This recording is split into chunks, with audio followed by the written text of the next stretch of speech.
Berita Indonesia Link, beritanya orang Indonesia. Jangan lupa subscribe ya.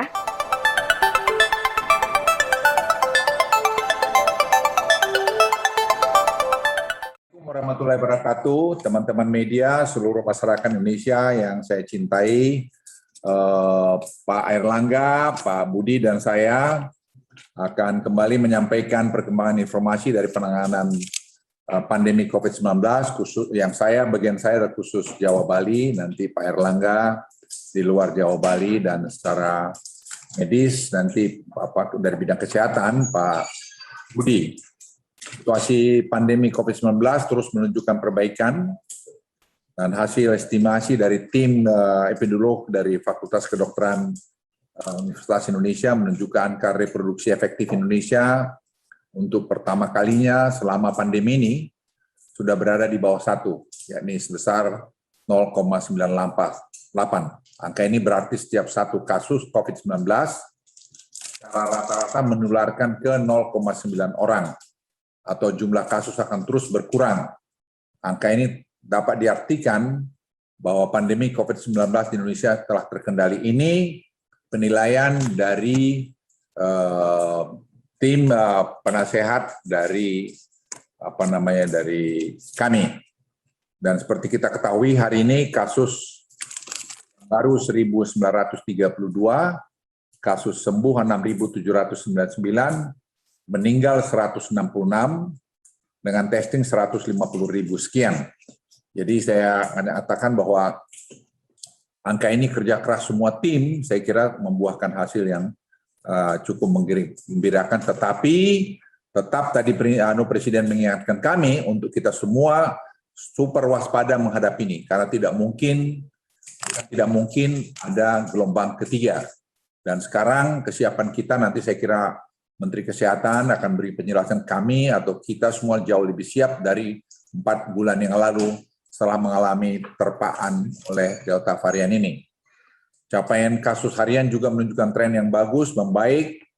Konformasi secara nasional hari ini, saya singgung tadi, di bawah 2.000 kasus, dan kasus aktif juga sudah kurang dari 60.000. Tepatnya mungkin 57.000 sekian. Dan kasus aktif sudah lebih rendah dari 60.000, dan juga kasus harian turun hingga 98% dari titik puncaknya 15 Juli yang lalu. Dari berbagai perbaikan tersebut, saya sampaikan bahwa saat ini tidak ada lagi kabupaten kota yang berada di level 4 di Jawa Bali. Jadi semua pada level 3, 2. Berbagai capaian tersebut tentu harus kita syukuri, namun demikian Presiden dalam ratas tadi pagi mengingatkan kami semua, mengingatkan kita semua agar kita tetap waspada dan hati-hati. Karena banyak negara setelah beberapa saat seperti ini terus kemudian naik lagi dengan cepat. Nah, ini harus kita waspadai. Risiko peningkatan kasus masih tinggi dan dapat terjadi waktu-waktu. Salah satu risiko berasal dari luar negeri, terutama melihat kasus tingginya COVID-19 di negara-negara tetangga. Kita tidak juga ingin kecolongan lolosnya varian baru seperti MU dan Lambda masuk ke Indonesia. Oleh karena itu, untuk mencegah hal terjadi, pemerintah akan membatasi pintu masuk perjalanan internasional ke Indonesia dan memperketat proses karantina bagi warga negara asing maupun Indonesia yang datang dari luar negeri. Khusus untuk pintu masuk udara hanya dibuka di Jakarta dan Manado. Untuk laut hanya di Batam dan Tanjung Pinang. Untuk jalur darat hanya dibuka di Aruk, Entikong, Nunukan, dan Motain. Ini kita belajar dari peristiwa yang lalu, di mana kita juga melakukan mungkin kesalahan. Kita tidak ingin mengulangi kesalahan itu lagi. Proses karantina juga dijalankan dengan ketat tanpa terkecuali. Dengan waktu karantina 8 hari, melakukan PCR sebanyak 3 kali. Selain itu, pemerintah juga meningkatkan kapasitas karantina dan testing, terutama di pintu masuk darat. TNI dan Polri akan ditugaskan untuk melakukan peningkatan pengawasan di jalur-jalur tikus baik di darat maupun laut, yang jumlahnya bisa beberapa ratus. Sesuai arahan Presiden, kami di Kabinet juga sudah diminta mengantisipasi kemungkinan terjadi gelombang baru ke depan. Dan berdasarkan salah satu studi di Scientific Report berjudul multi-wave pandemic dynamics explanation, how to tame the next wave of infectious disease. Nah, tim mempelajari ini dengan cermat. Kunci menahan gelombang baru adalah pengendalian jumlah kasus dalam masa strolling atau masa sekarang kasus rendah. Kasus rendah ini betul-betul kami manfaatkan untuk melakukan konsolidasi.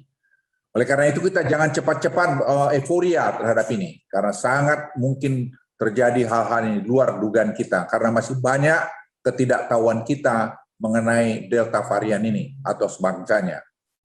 Dalam studi tersebut jumlah kasus disarankan ditahan pada tingkat 10 kasus per juta penduduk per hari, atau dalam kasus Indonesia di sekitar 2.700 sampai 3.000-an kasus. Saya yakin kita bisa mengendalikan kasus pada angka tersebut, dan kuncinya adalah 3T, 3M, serta penggunaan peduli lindungi dan vaksin yang masif. Program vaksin saya kira berjalan, dan kita berharap lansia juga itu segera semua divaksin, karena yang divaksin lansia masih agak kecil.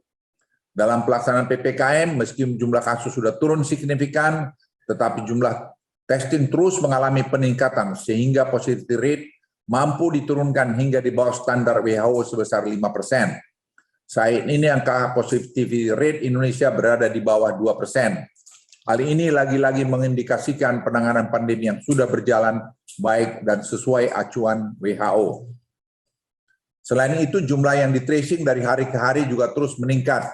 Saat ini proporsi kabupaten kota di Jawa Bali dengan tingkat tracing di bawah 5%, hanya 36% dari total.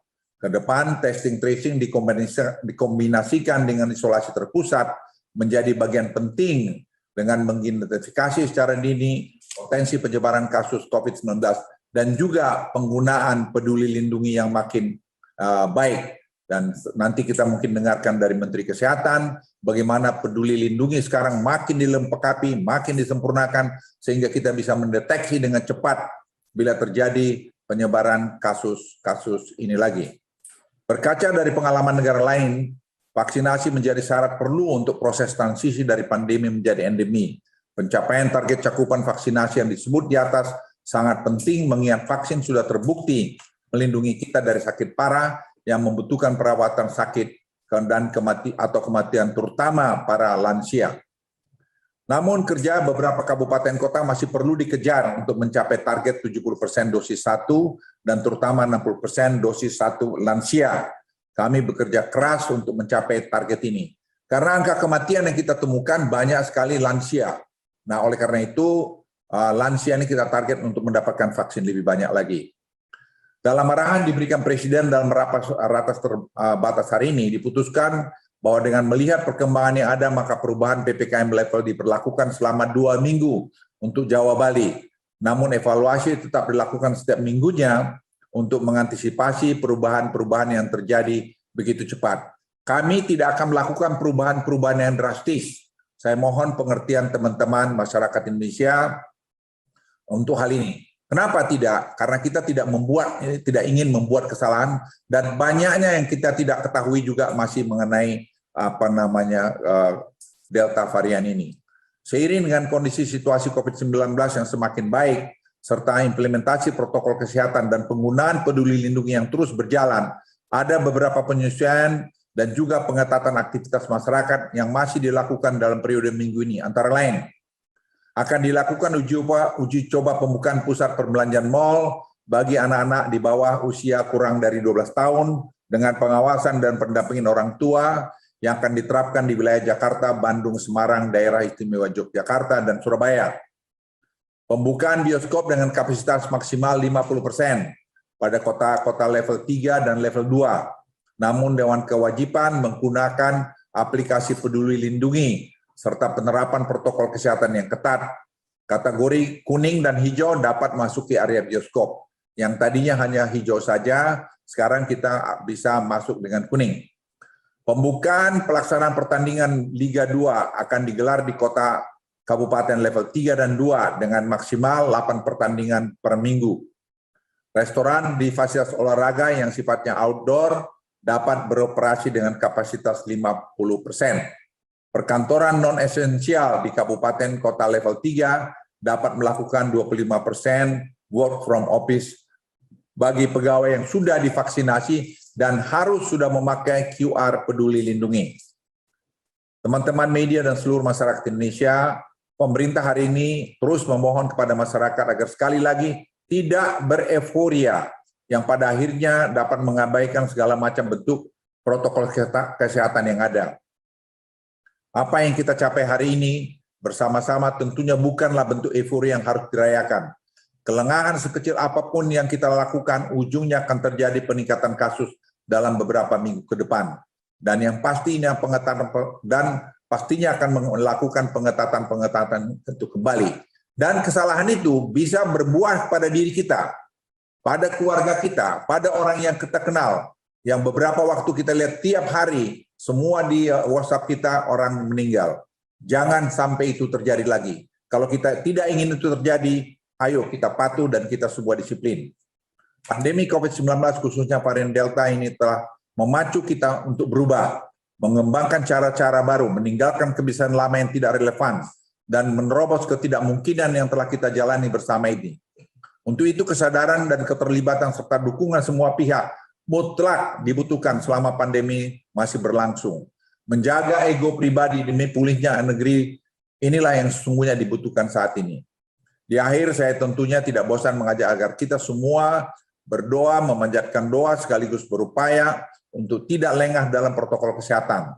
Semoga Tuhan Yang Maha Kasih selalu memberikan kesehatan, kekuatan, dan ridhoi serta memberikan kemudahan bagi kita semua agar kita selalu dan dapat keluar dari pandemi COVID-19 ini. Sekian, terima kasih. Wassalamualaikum warahmatullahi wabarakatuh.